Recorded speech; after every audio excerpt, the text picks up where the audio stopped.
Chittorgarh urban cooperative bank limited ने अपनी स्थापना के 25 वर्ष पूरे कर लिए। 25 वर्षों का सफर, 25 वर्षों की प्रगति और 25 वर्षों की उपलब्धि, इन सभी को लेकर शनिवार को इंदिरा प्रियदर्शनी ऑडिटोरियम में एक भव्य रजत जयंती गौरव समारोह का आयोजन किया गया। समारोह में पंजाब के राज्यपाल गुलाब चंद कटारिया मुख्य अतिथि के रूप में मौजूद थे। वहीं विधानसभा अध्यक्ष वासुदेव देवनानी, सहकारिता मंत्री गौतम दत्त, चित्तौड़गढ़ के सांसद सीपी जोशी, विधायक चंद्रभान सिंह आकिया, अर्जुन लाल जिनगर के साथ ही अन्य कई जनप्रतिनिधि, बड़ी संख्या में गणमान्य नागरिक आदि भी इस समारोह में मौजूद थे। समारोह में जहां बैंक की ओर से अब तक की उपलब्धियों के बारे में जानकारी दी गई, वहीं कुछ नवीन योजनाओं को भी अतिथियों द्वारा लॉन्च किया गया। कुछ जनों का सम्मान समारोह भी आयोजित किया गया। पंजाब के राज्यपाल गुलाब चंद कटारिया ने कहा कि प्रधानमंत्री ने पहली बार देश में अलग से सहकार मंत्रालय बनाया। देश को आत्मनिर्भर बनाने का प्रयास किया जा रहा है। देश अपने स्वयं के साथ साथ विदेशों में भी यहाँ निर्मित हथियार बेचने लगा है। कटारिया ने शनिवार को चित्तौड़गढ़ के इंदिरा प्रियदर्शनी ऑडिटोरियम में Chittorgarh urban cooperative bank limited के 25 वर्ष पूर्ण होने पर रजत जयंती गौरव समारोह को मुख्य अतिथि के रूप में संबोधित करते हुए कहा कि आज देश के ग्रामीण क्षेत्रों में जितनी सहकारिता की भावनाएं वह शहरों में देखने को नहीं मिल पाती है, लेकिन अर्बन बैंक सहकार की भावना से ही बनकर खड़ा हो पाया। ये आसान काम है। जब आपने यात्रा शुरू की ना, तो आपकी यात्रा में 12.5 लाख रुपया कुल था। आज आप करोड़ों रुपये का जो व्यापार कर रहे हैं या जो आपका टर्नओवर है, वो किसके कारण से? इस क्षेत्र की जनता के आशीर्वाद के कारण से आपका इतना बैंक फला और फूला। पर उसके पीछे कारण क्या है? जनता उसकी मदद करती है जो ईमानदारी से काम। और ये कोऑपरेटिव जो है ना, ये हमारे संस्कारों में थी। दुर्भाग्य यह है कि हम इसको जीवित नहीं रखते। मैं सोचता हूँ कि गांव का जीवन जितना कोऑपरेटिव था उतना कोई आज होता नहीं। हमारे गांव में किसी की भी शादी होती थी ना, तो शादी में उसका काम करने के लिए सब पास पड़ोस की बहनें माताएं जाकर के गेहूँ बीनने से लेकर कितनी तैयारी करने की, और वहाँ एक दूसरे के सहयोग के बिना चलता नहीं। अगर किसी की फसल काटने जाता है तो गांव के बाकी किसान उसकी फसल काटने आते थे और वो भी दूसरों की फसल काटने के लिए जाता था। ये हमारा कोऑपरेटिव का स्वभाव। अगर गांव की कोई बहन बेटी किसी गांव में ब्याही है, चाहे वो शेड्यूल कास्ट की हो, हम जब अपने गांव से निकलते थे, किसी गांव में बारात लेके जाते थे, तो हमारी जो बूढ़ी दादी थी ना, वो कहती देख वहाँ अपनी वो बहन कुंवारी है उस गांव में, ये चालाना ले जाना, ये उसको दिया।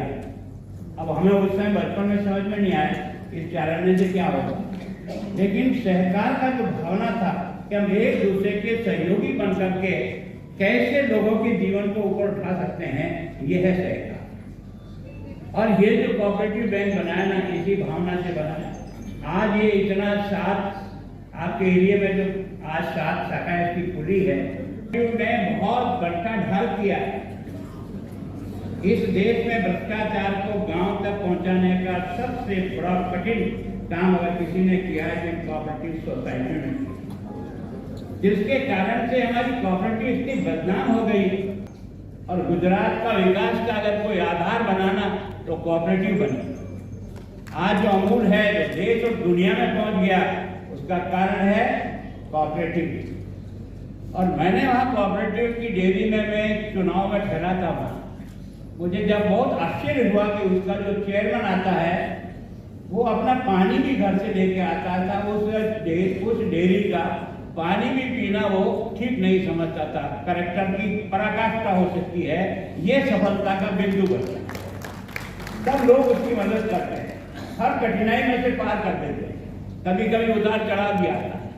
मैं सोचता हूँ आपका पिछले साल का प्रॉफिट 1 करोड़ 21 लाख था, अब की बार प्रॉफिट आपका 81 हो गया, कुछ प्रॉफिट घटा है।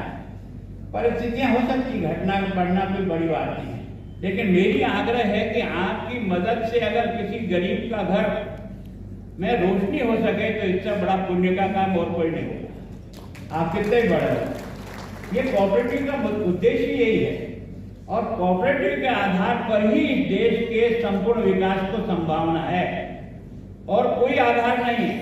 और इसलिए देश के प्रधानमंत्री ने, ये पहला व्यक्ति है देश के प्रधानमंत्री जी जिन्होंने कोऑपरेटिव मंत्रालय बनाया हिंदुस्तान में पहली बार, अगर तो किसी ने बनाया तो नरेंद्र मोदी ने। और जिस तरह से एक से अमित शाह इस कोऑपरेटिव के आधार पर देश को आत्मनिर्भर बनाने की तरफ ले जा रहे हैं जिस तेजी के साथ, यही आत्मनिर्भर नहीं, अब तो हथियारों की दृष्टि से भी आत्मनिर्भर बन रहे हैं, उसमें भी लोगों का सहयोग है। आज हमने अपने हथियारों का 60% हथियार हम अपने स्वयं के देश के द्वारा, लोगों के द्वारा बना रहे हैं, और केवल हम अपनी सुरक्षा नहीं कर रहे हैं, दुनिया की सुरक्षा करने के लिए बेच रहे हैं।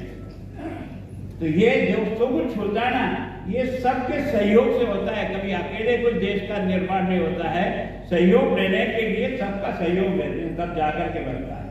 ये चाहे बड़े उद्योगपति हो चाहे कोई भी हो, इन सबको भी जब मिलाकर काम करते हैं ना, तब होता है। एक ही ब्रह्मास्त्र ने इतनी जोर से मार की है कि दुनिया हिल गई है। सोचा ये भारत पटाखे नहीं रखता, ऐसा पटाखे रखता है जो घर में आकर मारता है। ये ताकत किसने पैदा की? ये सबने मिलकर पैदा की। देश के जब सब लोग मिलकर के देश के विकास के बारे में सोचते हैं ना, तो अपने आप तरक्की अपने आप आती रहती है। तो वास्तव में ये जो क्रांति है ये कोऑपरेटिव बैंक की, इसको जितनी नीचे ले जा सको। अब आपका तो सौभाग्य, चित्तौड़ कोऑपरेटिव की दृष्टि से राजस्थान का नेतृत्व किया इसने कैलाश जी के समय से लेकर। मतलब हमारी पहचान अगर कहीं थी तो कोटा डिवीजन की थी या चित्तौड़ की थी, जिसने कोऑपरेटिव को एक तरह से हमने इतना आगे बढ़ाया कि राष्ट्रीयकृत बैंकों के मुकाबले में अपने आप को खड़ा करेंगे, तो हम अपने बैंक को नहीं बढ़ाएंगे, अपन अति सामान्य व्यक्तियों को भी जीवन में आगे बढ़ाने का काम करेंगे। ये हमारा। अब मैं सोचता हूँ कि वास्तव में अगर वास्तव में ये चित्तौड़ इतना संघर्ष और इतनी लड़ाई और इतना बलिदान नहीं देता तो ये हिंदुत्व नहीं बचता। ये हिंदुत्व बचा है ना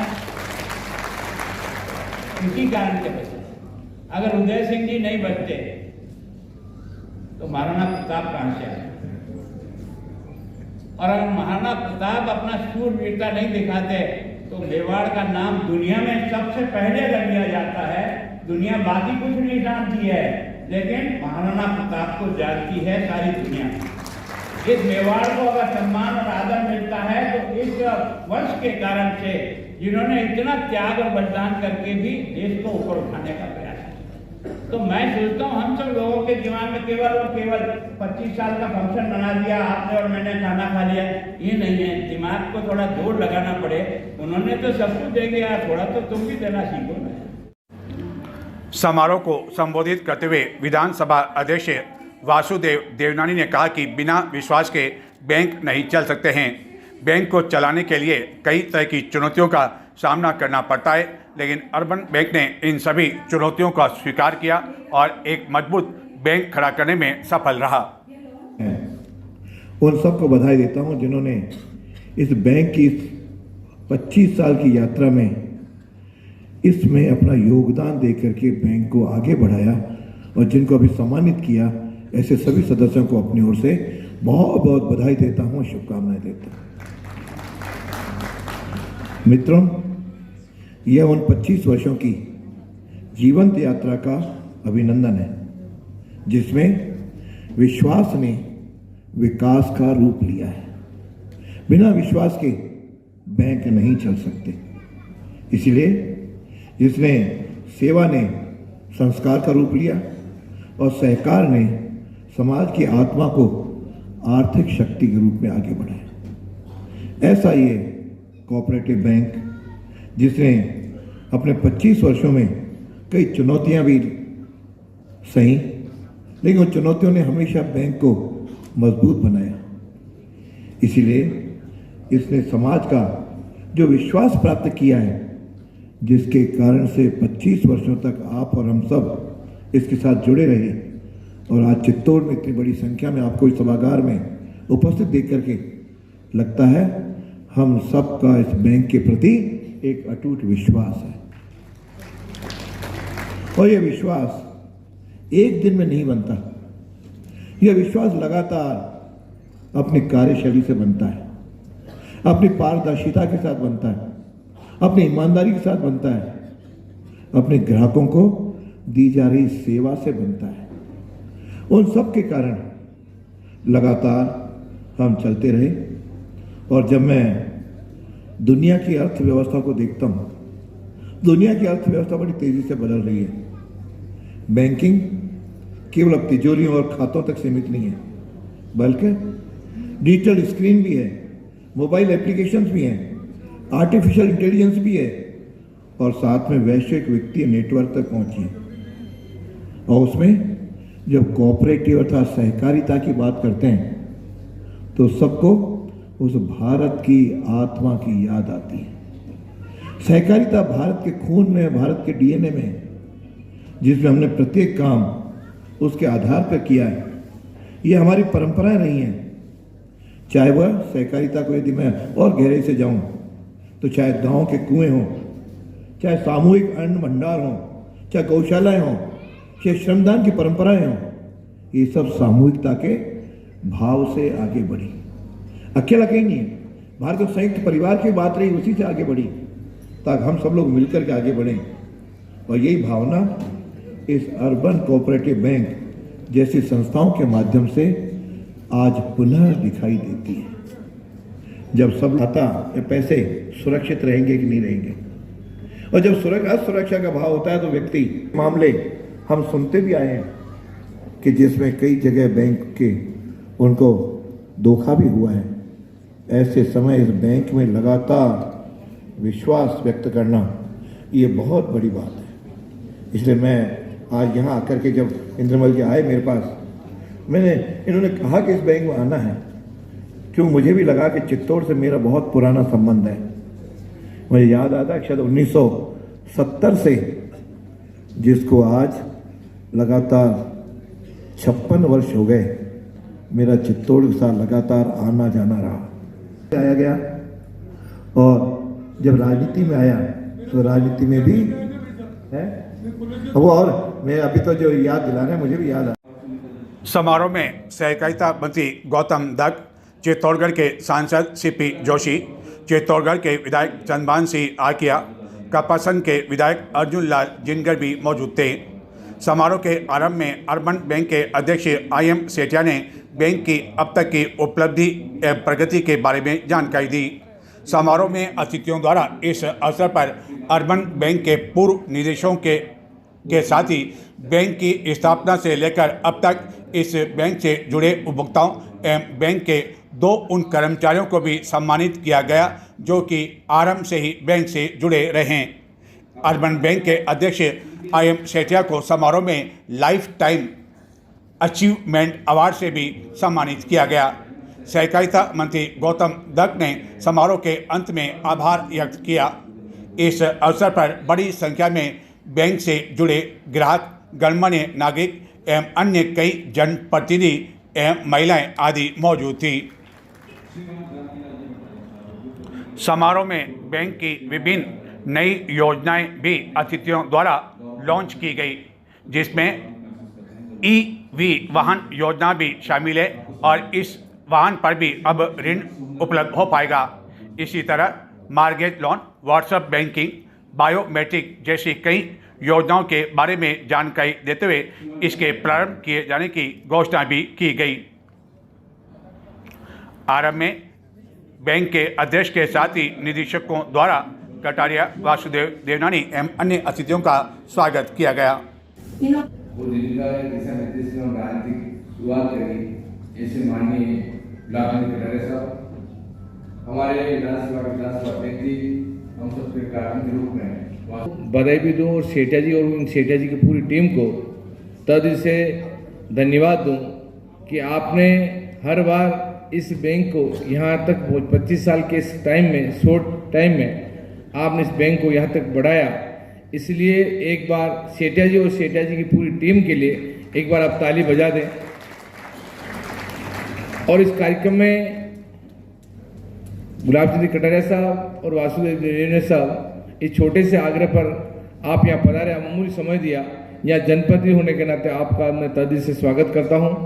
और वास्तव में कोऑपरेटिव का काम चित्तौड़गढ़ जिले में मैं गुलाब जी साहब को कहना चाहता हूँ कि यहाँ अर्बन कोऑपरेटिव बैंक का काम तो बहुत ही अच्छा है। उसके अलावा डेयरी का काम हो, सेंट्रल कोऑपरेटिव बैंक का काम हो, भूमि विकास बैंक का काम हो, या जितनी मार्केटिंग हो या भंडार हो या पैक्स लैम्प्स जितने भी हैं, वो राजस्थान में सभी बैंकों में सभी काम कोऑपरेटिव का चित्तौड़गढ़ जिले में बहुत ही अच्छा काम है।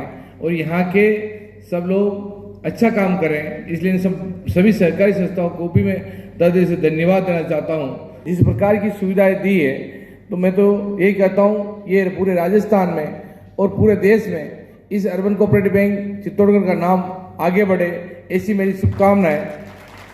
और आप सब लोगों ने हमें बुलाकर सम्मान किया, इसलिए धन्यवाद। जय हिंद, जय भारत।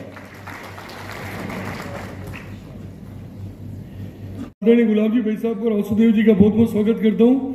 और विशेष रूप से क्योंकि गुलाब जी भाई साहब इतना दूर से आए और हम बहुत दिनों बाद गुलाब जी भाई साहब से मिल रहे हैं, तो आज गुलाब जी भाई साहब और वासुदेव जी को ही सुनने के लिए हम आए। मैं एक बार फिर आपका स्वागत करता हूँ। इंदर जी आपको और पूरी टीम को बहुत बहुत बधाई। भाषण फिर कभी दूंगा। धन्यवाद। प्लीज वहां से कभी मौजूद हैं इस बधाई। मैसेज बसंती लाल जी और लाल जी भाई साहब थोड़ा सा यस करेक्ट अकाउंट 33 है ना, मतलब बीच में है सभी से अनुरोध अभी तक लगातार चल रहा है। Message Ashok trading company, please sir आपसे रिक्वेस्ट है कि आप कुछ बताएं।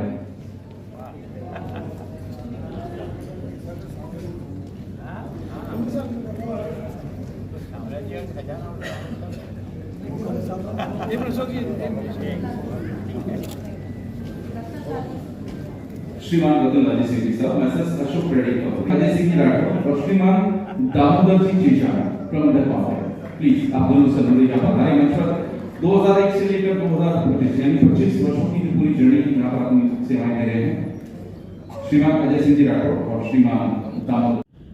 समारोह समाप्त होने के बाद चित्तौड़गढ़ से उदयपुर के लिए प्रस्थान करने से पूर्व पंजाब के राज्यपाल कटारिया ने ऑडिटोरियम में अपने कई पुराने लोगों से मुलाकात की एवं उन्हें नाम के साथ जब पुकारा तो ऐसे कई कार्यकर्ता गदगद हो उठे।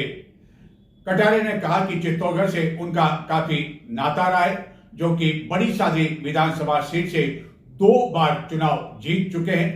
एवं यही नहीं, इस दौरान उन्होंने प्रधानमंत्री नरेंद्र मोदी की ईंधन बचाने की जो अपील है उसका भी उन्होंने परिचय दिया। उदयपुर से जब चित्तौड़गढ़ पहुंचे, सड़क मार्ग से वाहनों का लंबा चौड़ा काफिला जो कि किसी भी राज्यपाल के साथ होता है वह देखने को नहीं मिला। और जब यहां से उदयपुर के लिए रवाना हुए तब भी उनके साथ यह काफिला देखने को नहीं मिला। मेवाड़ की राजनीति में गुलाब चंद कटारिया का काफ़ी अधिक दबदबा माना जाता है एवं पंजाब के राज्यपाल बनने से पहले उन्होंने लंबा राजनीतिक सफर तय किया। समारोह समाप्त होने के बाद जैसे ही वह ऑडिटोरियम से बाहर निकले, कई पुराने कार्यकर्ताओं को उन्होंने न केवल पहचान लिया बल्कि जब नाम से उन्हें पुकारा तो कार्यकर्ता काफ़ी अधिक गदगद दिखाई दिए, जिन्होंने कहा कि उन्होंने सोचा कि शायद राज्यपाल बनने के बाद कटारिया उन्हें भूल गए होंगे। लेकिन कटारिया ने कहा कि उनका इस चित्तौड़गढ़ जिले से काफ़ी अधिक न केवल जुड़ाव रहा है बल्कि कई ऐसे कार्यकर्ता हैं जिनका उनकी राजनीति में भी काफ़ी अधिक योगदान रहा है। समारोह में मौजूद पूर्व जिला प्रमुख भैरू सिंह चौहान के बारे में भी उन्होंने उल्लेख करते हुए कहा कि जब वह जिला प्रमुख थे तब वह उनके अधीन काम किया करते थे, यानी कि विधायक के रूप में। कटारिया ने इस दौरान प्रधानमंत्री की पहल यानी कि ईंधन बचाओ को लेकर भी एक सार्थक उदाहरण पेश किया। जब उदयपुर से वह चित्तौड़गढ़ पहुंचे तो उनके साथ वाहनों का लंबा चौड़ा काफिला नहीं था और जब चित्तौड़गढ़ से पुनः उदयपुर के लिए रवाना हुए तो उस समय भी उनके साथ लंबा चौड़ा काफिला नहीं था, जबकि राज्यपाल जब कभी यात्रा करते तो उनके साथ वाहनों का लंबा चौड़ा काफिला साथ हुआ करता है।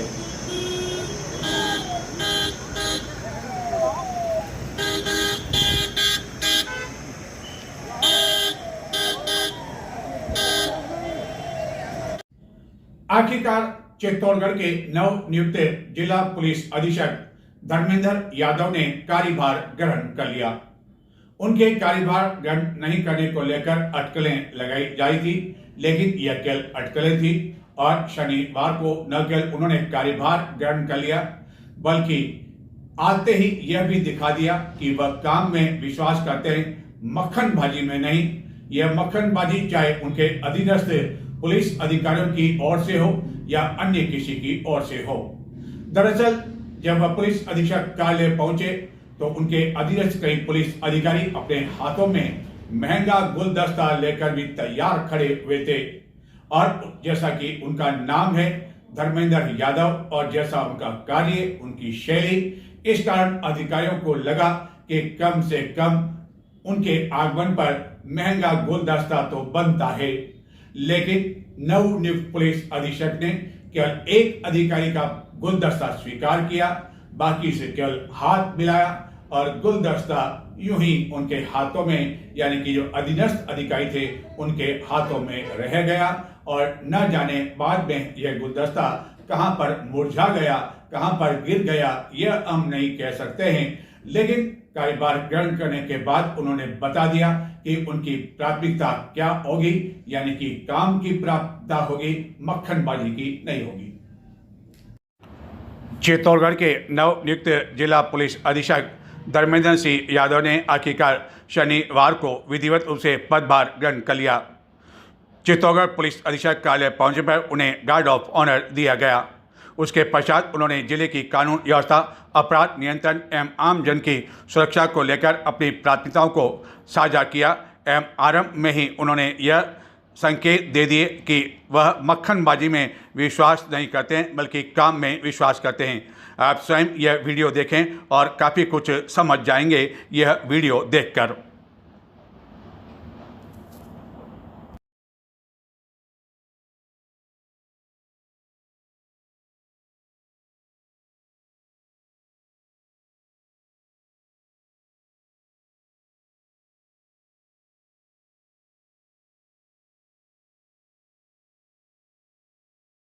जो प्राथमिकताएं हैं, संगठित अपराध पर प्रहार सबसे ऊपर है और उसमें जो नशा को लेकर आजकल स्थिति है उसको लेकर भी एक इम्पोर्टेंट प्रायोरिटी रहे। साइबर क्राइम को लेकर भी राजस्थान पुलिस बिल्कुल सख्त है और हम लोग स्टडी करेंगे कि यहाँ क्या स्थिति है और इसके अलावा महिलाओं, बच्चों और कमज़ोर वर्गों के प्रति संवेदनशील पुलिसिंग हो और आमजन को राहत मिले, अपराधियों में भय हो, यही हमारी प्राथमिकता रहेगी और पूरी पुलिस टीम को साथ लेकर चले और पुलिस मोटिवेटेड रहे, इस तरह का प्रयास है। भीलवाड़ा में काफ़ी नवाचार आपके कार्यकाल में हुए हैं और बजरी वगैरह और एनडीपीएस आर्म्स को लेकर भी आपने कार्रवाई की, क्या चित्तौड़ में भी रहेगा आपका फोकस? डेफिनेटली, जैसा मैंने बताया कि पुलिस मुख्यालय की जो प्राथमिकता बहुत क्लियर है, उसमें संगठित अपराध जो गिरोह है उन पर कार्रवाई करनी रहती है।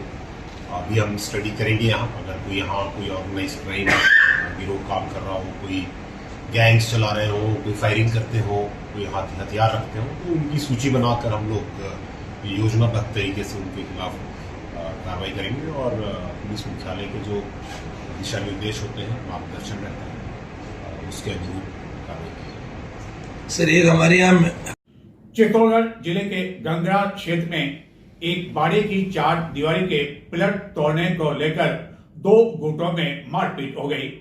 इस मारपीट में महिलाएं भी शामिल थी एवं 3-4 जनों के घायल होने की जानकारी है। जो लोग घायल हो गए उन्होंने आरोप लगाया कि इस दौरान फायरिंग भी की गई। हालांकि पुलिस ने फायरिंग की बात से इनकार किया। पुलिस द्वारा मामला दर्ज कर लिया गया, लेकिन एफआईआर में फायरिंग को लेकर किसी तरह का कोई जिक्र नहीं किया गया। चित्तौड़गढ़ जिले के गंगरा क्षेत्र के आमोलिया में शनिवार को बाड़े की 4 दीवारी के पिलर तोड़ने के मामले को लेकर 2 गुटों में कहासुनी के बाद मारपीट की नौबत आ गई। जिसमें कुछ जने घायल भी हो गए। एक गुट का आरोप है कि दूसरे गुट द्वारा उन पर फायरिंग भी की गई, जिसमें वह बाल बाल बच गए, लेकिन पुलिस फायरिंग की इस घटना से इनकार कर रही है। हालांकि पुलिस ने मामला तो दर्ज कर लिया, लेकिन एफआईआर में किसी भी तरह की फायरिंग के बारे में कोई जिक्र नहीं है। पुलिस के अनुसार मामले की जांच पड़ताल की जा रही है। नारायणलाल गुजर गांव गोजरा खेड़ा। हम हमारे कंप्लीट पट्टे हैं, मतलब तार जाली कर रखी है भाड़े के। फिर वहाँ पर गए तो वो तार जाली को तोड़ने लगे मेरे खिलाफ पार्टी वाले। बबलू सनोप नंदा गुजर, हरलाल सनोप नंदा गुजर, दिनेश पुत्र नंदा गुजर, कन्हैया लाल पिता प्रभु गुजर, शिवलाल पिता माना गुजर, माना पिता छोगा गुजर, प्रभुलाल पिता छोगा गुजर, नंदलाल पिता छोगा गुजर, और उसकी लुगाया और सब पूरा 50 जने हमारे पर हमला कर दिया। हमले करने पिस्टल से फायर किया गया।